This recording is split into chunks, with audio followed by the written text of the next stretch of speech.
अस्सलामुअलैकुम स्टूडेंट्स। आज हम हमारा basically second lecture of class ninth physics है। मतलब जो क्लास नाइन्थ की फिजिक्स है उसका सेकंड लेक्चर है। प्रीवियस लेक्चर के अंदर हमने डिस्कस किया था इंट्रोडक्शन ऑफ फिजिक्स के बारे में। मतलब हमने फिजिक्स के बारे में पढ़ा था कि फिजिक्स होती क्या है, और दो मेन ब्रांचेस ऑफ फिजिक्स के बारे में भी हमने डिस्कस किया था। एक थी क्लासिकल फिजिक्स, दूसरी थी मॉडर्न फिजिक्स जिसे हम क्वांटम फिजिक्स भी कहते हैं। इनके बारे में हमने डिस्कस किया। इसके अंदर हम प्रॉपर स्टार्ट करने वाले हैं ब्रांचेस ऑफ फिजिक्स। बेसिकली मैंने आपको ये भी पॉइंट बताया था कि हम किसी भी चीज की ब्रांचेस करते क्यों हैं। फॉर एग्जांपल अगर हम फिजिक्स की बात कर रहे हैं तो फिजिक्स की अबाउट 200 ब्रांचेस हैं। मतलब अभी तक 200 से भी ज्यादा ब्रांचेस हैं, पर हमारे बुक के अंदर जो भी ब्रांचेस डिस्कस की गई हैं, मेन ब्रांचेस, उनके बारे में स्टडी करेंगे। और ये पॉइंट हमेशा याद रखना, ये जो ब्रांचेस आप पढ़ोगे ना, अभी आपको इनकी कॉन्सेप्चुअल कॉन्सेप्चुअल क्लियरिटी अभी नहीं होगी। क्यों? क्योंकि इन ब्रांचेस को आपको डिटेल में पढ़ना होगा। फॉर एग्जाम्पल आपने एक ब्रांच पढ़ी, फॉर एग्जाम्पल मैं आपको कल पढ़ाया था क्वांटम फिजिक्स, तो आप क्वांटम फिजिक्स पढ़ोगे क्लास 11th के अंदर, 12 के अंदर आप क्वांटम फिजिक्स पढ़ोगे डीपली, उसको हर एक वर्ड हर एक स्टडी करोगे। बाकायदा एक चैप्टर बना हुआ है। मतलब यहाँ पर ये जो हम ब्रांच पढ़ेंगे ना, हायर क्लासेस के अंदर हम इनकी डिटेल पढ़ेंगे। तो ये क्या है, उनका बेस बनाती है। मतलब हमें उनका बेस आना चाहिए, पर मैं आपको उसकी कॉन्सेप्चुअल क्लियरिटी दूंगा, क्योंकि मुझसे जो हो सका, मतलब जो वर्ड मैं आपको बताना चाहूंगा वो मैं बताना चाहूंगा। मतलब अगर वो वर्ड आपको समझ में नहीं आ रहे तो आपको पजल नहीं होना, परेशान नहीं होना। क्यों? क्योंकि उन वर्ड को हम डिस्कस करेंगे नेक्स्ट चैप्टर के अंदर। पहली ब्रांच ऑफ फिजिक्स को हम डिस्कस करने वाले हैं। सबसे पहले हमारा टॉपिक क्या है? Branches of physics. मतलब हम फिजिक्स की ब्रांचेस के बारे में डिस्कस करने वाले हैं। ब्रांचेस ऑफ फिजिक्स, मतलब ये फिजिक्स है उसकी ब्रांचेस के बारे में हम स्टडी करने वाले हैं। सबसे पहली ब्रांच क्या है, मैं यहां पर लिखूंगा, डेफिनेशन लिखूंगा, उसके बाद मैं उसको रिमूव करूंगा, आपको टाइम दूंगा थोड़ा लिखने के लिए, उसके बाद फिर मैं सेकंड ब्रांच को मेंशन करूंगा। सबसे पहली ब्रांच होती है, नंबर 1 होती है मैकेनिक्स। अब इसको समझने से पहले मैकेनिक्स, मैकेनिक्स होती क्या है? बेसिकली मैकेनिक्स वो ब्रांच ऑफ फिजिक्स होती है जिसके अंदर हम लॉज ऑफ मोशंस एंड ग्रेविटेशंस के बारे में पढ़ते हैं। मतलब it is the branch of physics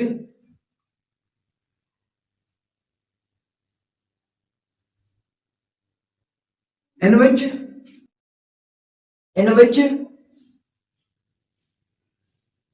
we study about laws of motion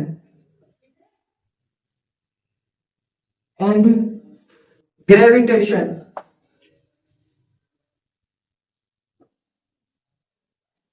Gravitation is called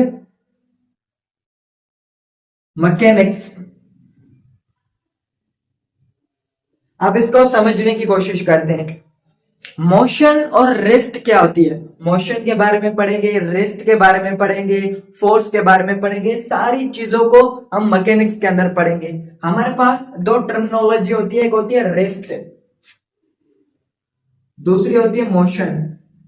इन दोनों के बीच में डिफरेंस क्या होता है? What is difference between both terms? इन दोनों के बीच में डिफरेंस ये होता है, रेस्ट का मतलब होता है कि जब मैं रुका हुआ हूं, फॉर एग्जाम्पल मैं यहां पर रुका हुआ हूं ऐसे, मतलब जब कोई ऑब्जेक्ट मूव नहीं कर रहा, मोशन नहीं कर रहा।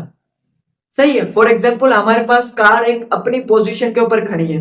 फॉर एग्जाम्पल मेरे पास ये एक रोड है, सही है। तो यहाँ पर मेरे पास फॉर एग्जाम्पल यहाँ पर एक कार है। अब कार कैसी भी बनी है उसको छोड़ो, अब यहाँ पर ये रुकी हुई है, रेस्ट के अंदर है, तो हम बोलेंगे ये कार क्या है? रेस्ट के अंदर है। मतलब इस कार ने रेस्ट, मतलब ये खड़ी हुई है, रुकी हुई है। पर अगर मैं बोलूंगी ये कार मूव कर रही है, तो मतलब क्या है? ये मोशन के अंदर है। मतलब ये क्या कर रही है? मोशन परफॉर्म कर रही है। तो रेस्ट, आप रेस्ट और मोशन आपको समझ में आया। अब एक और पॉइंट होती है जिसे हम कहते हैं frame of reference. Frame of reference का मतलब क्या होता है, या फिर इसको हम रेफरेंस पॉइंट आप मान लो, रेफरेंस पॉइंट। रेफरेंस पॉइंट का मतलब क्या होता है, what is mean by reference. अब अगर अभी आपको ये नहीं समझ में आ रहे तो कोई मसला नहीं, ये हमारा सेकंड चैप्टर है, उसके अंदर हम डिस्कस करेंगे। पर मैं आपको क्यों बता रहा हूँ, क्योंकि मैं आपको बता रहा हूँ कि ये आपको मैकेनिक्स सही तरह से समझ में आ सके। मुझसे जितना हो सके मैं आपको बताऊंगा, पर अभी यहाँ पर आपको ये समझ में नहीं आ रहा तो इसका मतलब ये नहीं है कि आपको समझ में नहीं आएगा। रेफरेंस पॉइंट, रेस्ट, मोशन को बिल्कुल डिटेल के अंदर आप पढ़ोगे। आपका नेक्स्ट चैप्टर है काइनेमेटिक, उसके अंदर वो इसकी ब्रांच होती है, मैं उसको उसके ऊपर भी आता हूँ। सही है, तो रेफरेंस रेस्ट है उसको डिटेल के अंदर पढ़ोगे वहां पर। यहां पर मैं सिर्फ उसका एक ओवरव्यू बना रहा हूं, मतलब एक बेस बना रहा हूं। समझ में आए पॉइंट। रेफरेंस पॉइंट क्या होता है, रेफरेंस पॉइंट वो पॉइंट होता है जिसको हम बोलकर अपनी लोकेशन बताते हैं। फॉर एग्जाम्पल हम अपने होम की लोकेशन बताते हैं। फॉर एग्जाम्पल कोई डिलीवरी बॉय है, उसने हमें कॉल किया कि आपका घर किस नंबर के अंदर है, तो आप बोलोगे कि आप यहाँ से लेफ्ट लोगे तो आपको एक मस्जिद दिखेगी, उसकी तरफ से आप राइट लोगे फिर आपको एक बड़ा सा घर दिखेगा, उसके सामने ही हमारा घर है। तो मैं क्या कर रहा हूं, अपनी पोजीशन बता रहा हूं, किसके हिसाब से, किस चीज को, उस होम को, उस मस्जिद को एक रेफरेंस पॉइंट मान रहा हूं, मतलब उसकी रेफरेंस पॉइंट की तरफ से मैं अपनी पोजीशन बता रहा हूं। एक और एग्जांपल देता हूं। फॉर एग्जांपल आप बोलते हो कि मेरे पास ये पॉइंट है, ये पॉइंट है। आप बोलोगे ये पॉइंट है कहां, मतलब ये पॉइंट तो है पर कहां है। मतलब आप अगर मैं बोलूंगा कि इसकी पोजीशन है तो मैं बोलूंगा इसकी पोजीशन डिफाइन करो, मतलब इसकी लोकेशन बताओ कि ये किस जगह पर है। तो आप बोलोगे नहीं नहीं ये इस बी से 2 मीटर है और इस 1 से 5 मीटर है और इस रेफरेंस पॉइंट से 10 मीटर है। मुझे कुछ चीज तो चाहिए होगी इसकी पोजीशन बताने के लिए, मतलब मुझे किसी ना किसी पॉइंट को कंसीडर करना पड़ेगा कि वो रेफरेंस पॉइंट है, जाके मैं इसकी पोजीशन आपको बता सकूं। तो रेफरेंस पॉइंट या फ्रेम ऑफ रेफरेंस, इसको फ्रेम ऑफ रेफरेंस भी कहते हैं। अब यहाँ पर मैं एक्स्ट्रा पॉइंट आपको नहीं बता रहा क्योंकि हमारा सेकंड चैप्टर को हम इस वैसे ही डिटेल में पढ़ेंगे, तो वहां पर हम पढ़ेंगे। अगर फिर भी आप लिखना चाहते हो तो आप लिख सकते हो frame of reference, frame of reference. ये पॉइंट आपको समझ में आया, फ्रेम ऑफ रेफरेंस। सही है, तो मैं इसकी पोजीशन बता रहा हूं, मतलब रेफरेंस पॉइंट क्या होती है, एक ऐसी पॉइंट होती है, मतलब एक ऐसी चीज को हम कंसीडर करते हैं अपनी पोजीशन बताने के लिए। फॉर एग्जांपल मैं यहाँ पर खड़ा हूं ना, तो मैं बोलूंगा कि यहाँ पर ये जो नॉइज रिमूवर लगे इनके से मैं 5 मीटर दूर खड़ा हूं। मेरे पास ये कैमरा लगा हुआ है, इससे मैं 6 मीटर दूर खड़ा हूं। मतलब मुझे अपनी पोजीशन बताने के लिए कोई ना कोई पॉइंट तो कंसीडर करना पड़ेगा ना। आप पूरे एक रेगिस्तान के अंदर हो, फॉर एग्जाम्पल आप अज्यूम करो कि आप एक रेगिस्तान के अंदर हो। अब रेगिस्तान के अंदर हो तो फॉर एग्जाम्पल आप कॉल करते हो आपके फैमिली मेंबर को कि मैं रेगिस्तान के अंदर हूं, तो वो पूछेंगे कि कोई ऐसी जगह मिल रही है, मतलब कोई ऐसी पॉइंट मिल रही है जिसको देखकर हम आ सके, मतलब कि रेगिस्तान में तुम किस जगह पे हो। तो आप बोलोगे हाँ हाँ मुझे यहाँ पर एक बड़ी सी मतलब नदी दिख रही है। अब रेगिस्तान के अंदर नदी नहीं होती, पर अज्यूम कर लो कि बड़ी सी नदी दिख रही है, तो आपको पता होगा कि वहां पर एक बोर्ड से लिखा हुआ कि उस नदी का, सपोज हम कहते हैं उसका नाम होता है, उसका नाम है कोई भी नाम मान लो XYZ, उसका नाम है, वो नदी है। तो बोलोगे अच्छा उस नदी के ऊपर है, तो वो आपको आएंगे वहां से लेके जाएंगे। तो उसको मैंने क्या किया, एक पॉइंट ऑफ रेफरेंस कंसीडर किया, क्यों, अपनी पोजीशन को बताने के लिए। अब ये पॉइंट आपको समझ में आ गया होगा।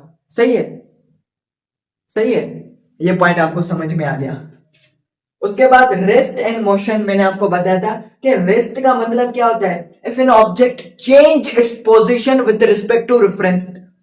मतलब जब कोई ऑब्जेक्ट अपनी पोजीशन को चेंज करता है with respect to its reference point, अपनी रेफरेंस पॉइंट की रिस्पेक्ट में वो अपनी पोजीशन को चेंज करता है, तभी हम उसे कहते हैं कि वो मोशन के अंदर है या रेस्ट के अंदर है। मतलब अगर वो रेफरेंस पॉइंट, फॉर एग्जांपल मैं बोलता हूं कि मेरे पास एक रेफरेंस पॉइंट है, सही है, तो ये ऑब्जेक्ट यहां पर अपनी पोजीशन को चेंज कर रहा है, तो मैं बोलूंगा कि ये मोशन के अंदर है।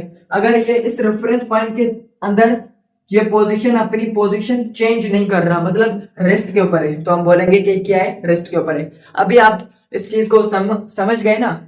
अभी अगर नहीं समझ में आया तो कोई बात नहीं, आप अगले चैप्टर के अंदर डिटेल से पढ़ोगे। अभी मैंने इनकी डेफिनेशन ये कुछ नहीं लिखा है, क्यों, क्योंकि मैं आपको सिर्फ बस एक फेमिलियर करवा रहा हूं, इनकी डेफिनेशन प्रॉपर हम लिखेंगे तो मैकेनिक्स क्या होती है? It is a branch of physics in which we study about laws of motion, मतलब मोशन के लॉज होते हैं, first laws of motion, second laws of motion, third laws of motion, उनके बारे में हम स्टडी करते हैं, पढ़ते हैं।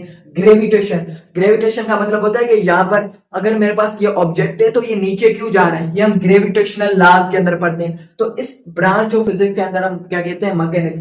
मतलब इस मोशन के अंदर क्या आ जाते हैं? इस मोशन के अंदर फोर्स आ जाता है, मोमेंटम आ जाता है, बहुत सारे टॉपिक, स्पीड आ जाता है, वेलोसिटी आ जाता है, बहुत सारे टॉपिक आ जाते हैं जिसको हम इसके अंदर क्या करते हैं?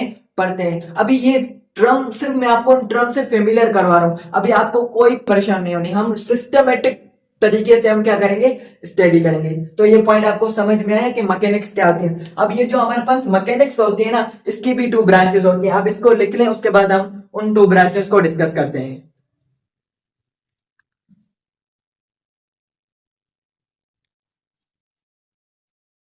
सही है। अब हम क्या करेंगे? हमारे पास बेसिकली ये जो मैकेनिक्स होती है ना, मैकेनिक्स, इसकी भी 2 ब्रांचेस होती हैं। एक होती है काइनामेटिक, काइनामेटिक्स, दूसरी होती है डायनामेटिक्स, डायनामिक्स। सही है। अब इसको समझने से पहले आपको टर्म यूज करना चाहते हैं फोर्स। फोर्स क्या होता है? Agent which change the position of object. अब वैसे तो बहुत सारी डेफिनेशन होती है फोर्स की, पर मैंने सिंपल लिखी है क्योंकि अगले चैप्टर के अंदर हमारा डिटेल है, मतलब इसके बारे में डिटेलिंग है, तो वहां पर हम अलग अलग डेफिनेशन की। सिर्फ कोई फोर्स पोजीशन चेंज नहीं करता, और भी बहुत सारे काम करता है, पर यहाँ पर मैंने सिंपल डेफिनेशन लिखी है क्योंकि आगे हम वैसे भी पढ़ेंगे। फॉर एग्जाम्पल मेरे पास एक बॉक्स है, सही है। अब मेरे पास एक बॉक्स है, अब यहाँ पर एक आदमी है, मतलब कोई भी मैन है, वो अपने हाथों से इस बॉक्स को ऐसे पुश कर रहा है। क्या कर रहा है? इस बॉक्स को ऐसे पुश कर रहा है, पुश करके वो इस बॉक्स को मूव करके यहां पर लेके जा रहा है। तो इसने क्या किया? इसकी पोजीशन चेंज की। किसकी? इसकी पोजीशन चेंज की, मतलब उसको पुश करके, मतलब इसने जो पुश किया ना, उसकी पोजीशन को चेंज करने के लिए, उससे हम फोर्स कहते हैं। या फॉर एग्जांपल कोई ऑब्जेक्ट है, अब यहां पर ये क्या कर रहा है? जंजीर से लेके इसको खींच रहा है, मतलब ऐसे, तो इसने इसको ऐसे पुल किया, मतलब अपनी तरफ पुल किया और यहां पर फिक्स किया। तो ये भी क्या है? फोर्स है। तो फोर्स को हम ऐसे भी कहते हैं, force is the push and pull of an object, of an object is called force, is called force. इसे भी हम फोर्स कहते हैं, मतलब किसी भी ऑब्जेक्ट को पुश करना या पुल करना, ये भी एक किस्म का क्या होता है? फोर्स होता है। तो यहां पर मैंने सिंपल इंट्रोडक्शन ऑफ फोर्स दे दिया। अब काइनामेटिक्स क्या होती है? काइनामेटिक्स वो ब्रांच ऑफ मैकेनिक्स होती है जिसके बारे में हम पढ़ते हैं मोशन के बारे में, study about motion without reference of force. मैं समझाता हूं इस पॉइंट को, पहले मैं डेफिनेशन लिख लूं। इस डेफिनेशन को मैं आपको क्लियरली कॉन्सेप्चुअली मैं इस डेफिनेशन को आपको समझाता हूं, पहले मैं इसको लिख लूं। मतलब स्टडी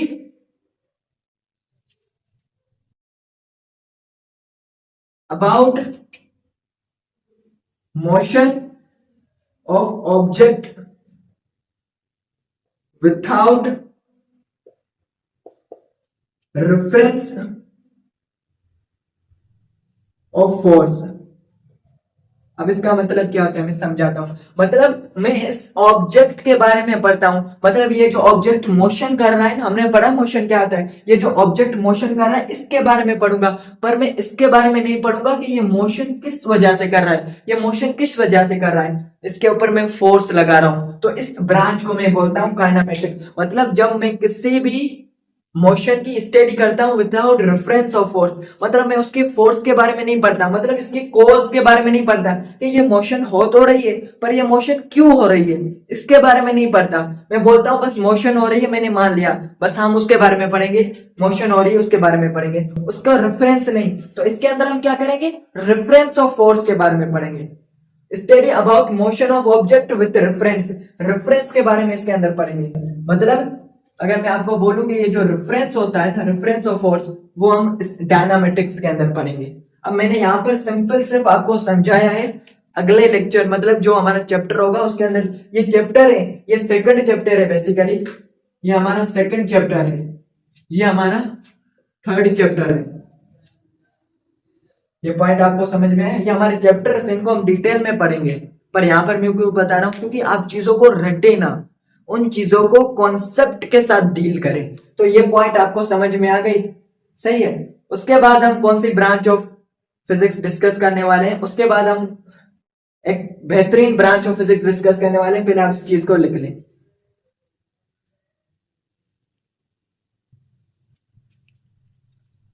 अब हम next branch of physics discuss करने वाले हैं थर्मोडायनामिक्स, सेकंड ब्रांच है थर्मोडायनामिक्स। मैंने आपको बताया था कि पहले आप इसके वर्ड के अंदर देखें। थर्मो का मतलब होता है हीट, हीट तो आपको पता है, थर्मो मीन्स हीट। डायनामिक्स का मतलब होता है मोशन, हम अभी पढ़ चुके हैं। डायनामिक्स का मतलब होता है मोशन। तो सिंपली अगर मैं आपको बोलूं तो इसके अंदर हम पढ़ते हैं स्टडी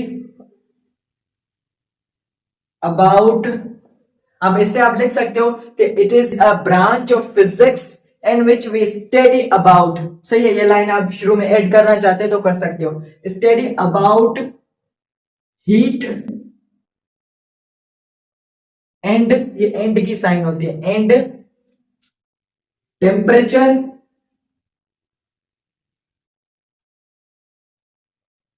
टेम्परेचर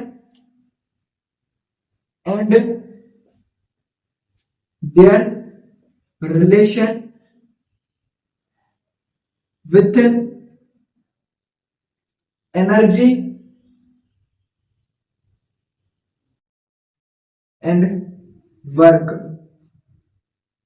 अब यहां पर एनर्जी के बारे में मैं आपको डिस्कस कर चुका हूं।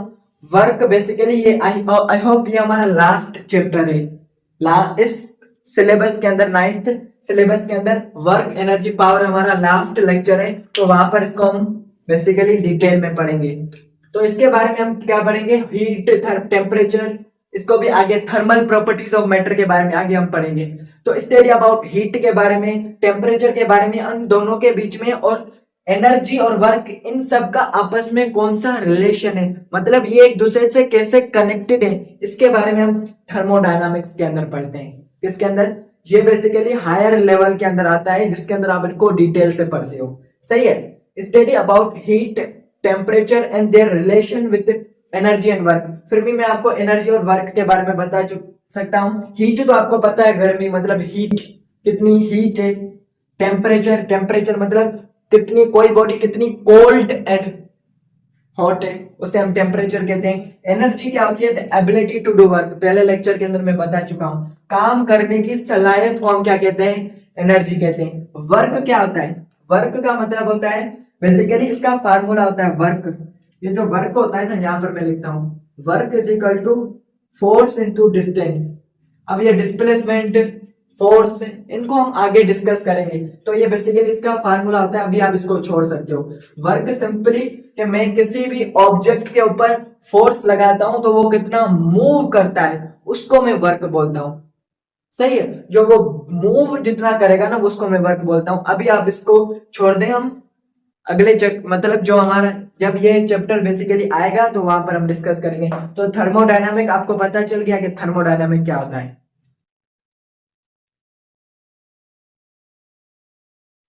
उसके बाद हम डिस्कस करने वाले हैं इलेक्ट्रिसिटी। इसका तो नाम आपने सुना होगा, electricity. Basically study about charge at rest and motion. अब इसको पढ़ने से पहले आप एटॉमिक फिजिक्स को पढ़ लें, क्योंकि एटॉमिक फिजिक्स पढ़ के ही हम इसको इंप्लीमेंट करेंगे। मतलब पहले आप एटॉमिक फिजिक्स के बारे में पढ़ लें। एटॉमिक फिजिक्स क्या होती है?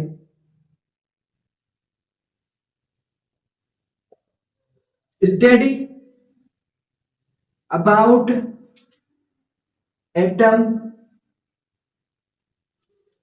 and its composition is called atomic physics।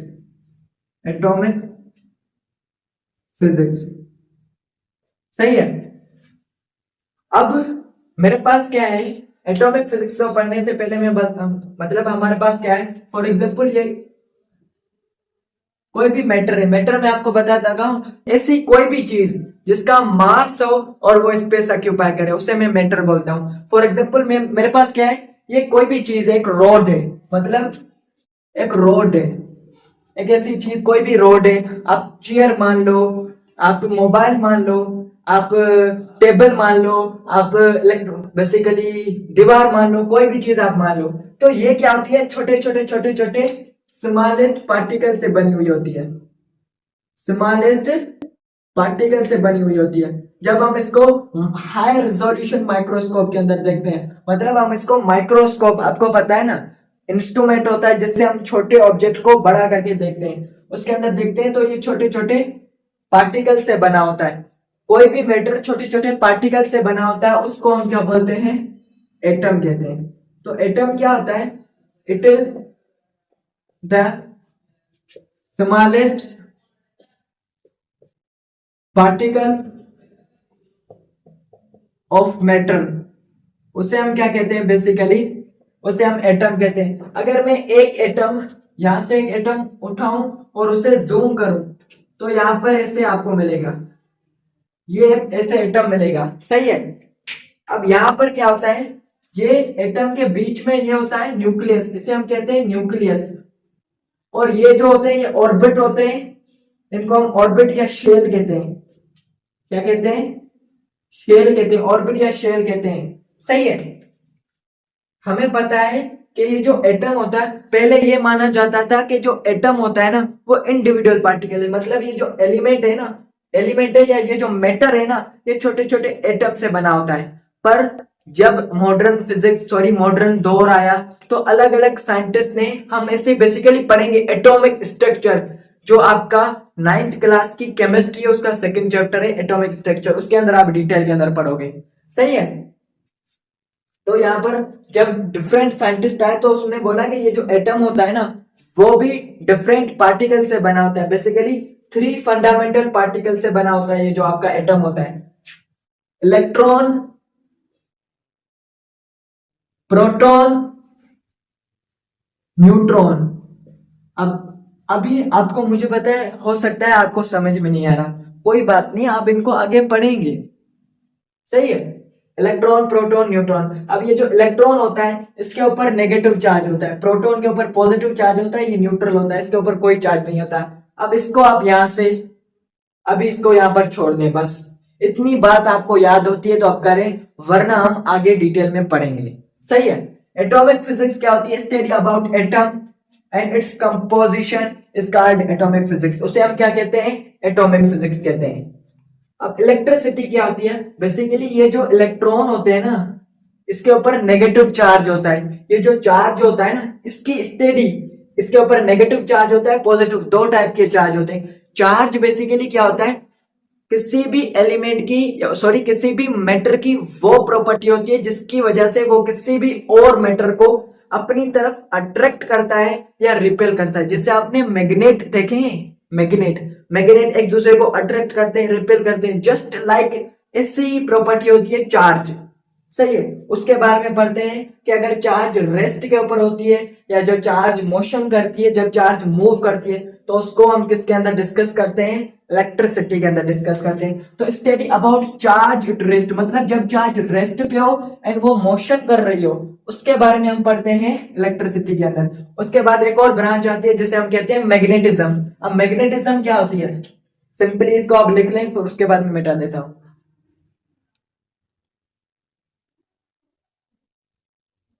सही है। अब हम किसके बारे में पढ़ते हैं, मैग्नेटिज्म के बारे में पढ़ते हैं। सही है। अब हम मैग्नेटिज्म के बारे में पढ़ते हैं, मैग्नेटिज्म के बारे में पढ़ते हैं। मैग्नेटिज्म क्या होती है, study about,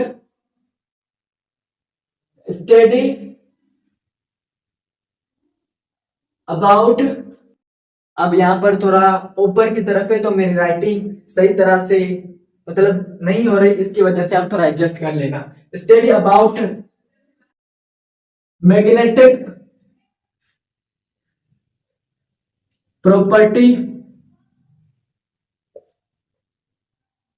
properties of magnetic properties of substances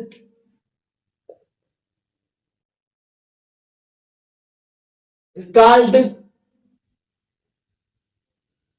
magnetism.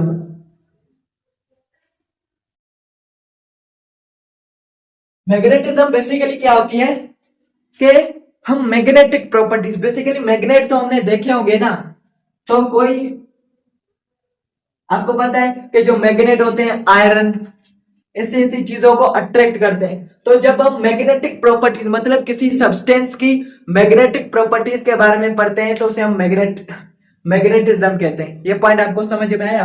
उसके बाद आता है साउंड। बेसिकली साउंड क्या होता है, स्टडी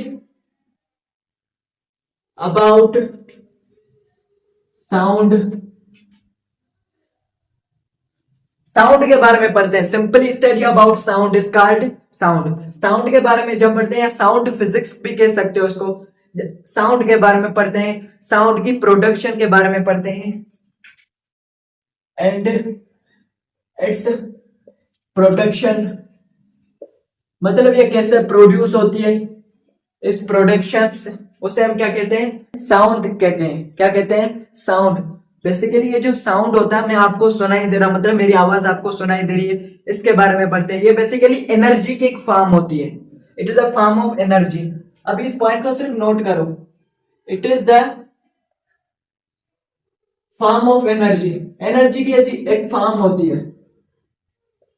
उसके बाद आता है optics, study about light and its properties,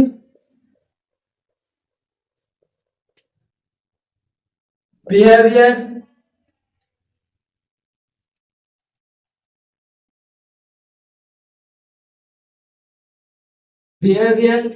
optical instrument is called optics. मतलब ये जो लाइट आ रही है ना, बेसिकली ये जो सन से लाइट आ रही है, बल्ब से लाइट आ रही है, इसके बारे में हम पढ़ते हैं। और ये क्या होती है, light is a form of energy. ये भी एनर्जी की फॉर्म होती है एक, मतलब ये भी बेसिकली एनर्जी की फॉर्म होती है, एक किस्म की एनर्जी होती है।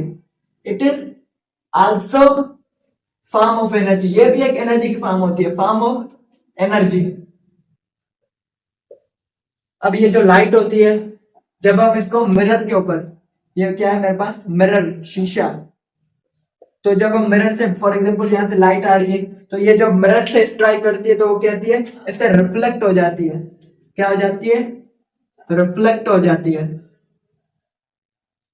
तो ये क्या है, इसकी प्रॉपर्टीज के बारे में, इसका इससे कैसे बिहेव करती है, इसके बिहेवियर के बारे में। ऑप्टिकल इंस्ट्रूमेंट क्या होते हैं, सन बेसिकली जो ग्लासेस होते हैं, लेंसेज होते हैं, ये जो मिरर हो गया, ये क्या होते हैं, ऑप्टिकल इंस्ट्रूमेंट होते हैं। बेसिकली लाइट के बारे में पढ़ते हैं, और जो लाइट से रिलेटेड टर्मिनोलॉजी है उनके बारे में हम पढ़ते हैं, तो उसे हम ऑप्टिक्स कहते हैं। दूसरी होती है मेरे पास geophysics.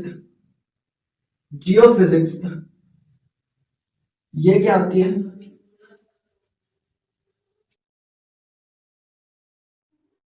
Study about internal structure of earth.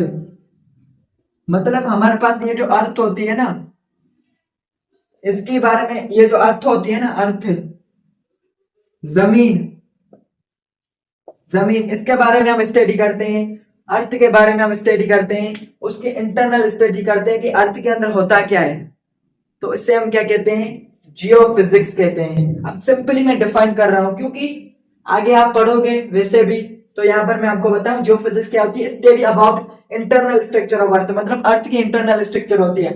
Magnetism क्या होती है, किसी भी सब्सटेंस की मैग्नेटिक प्रॉपर्टीज के बारे में हम पढ़ते हैं।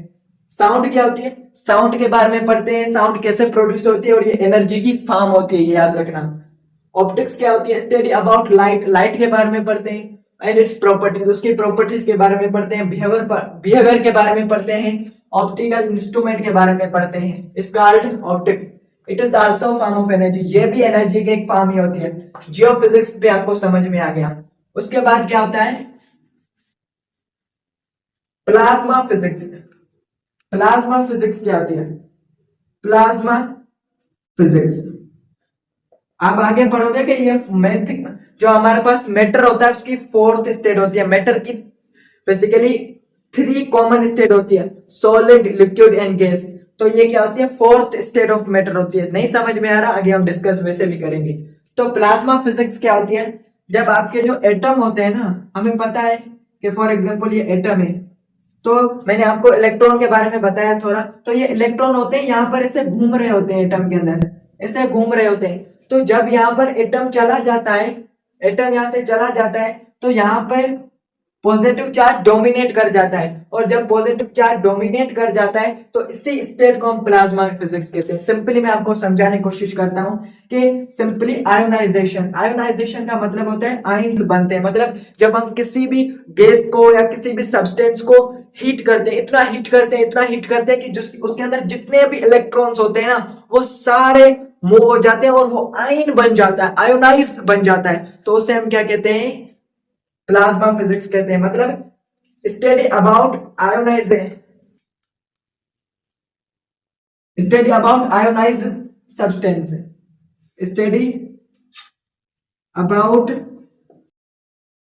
आयोनाइज्ड। मुझे पता है ये अभी आपको समझ में नहीं आ रहा होगा, ये आप आयन पढ़ोगे पहले चैप्टर ऑफ केमिस्ट्री के अंदर, तो अभी आप सिर्फ इसको समझ नहीं गए, आयोनाइज्ड सब्सटेंसेस, सही है।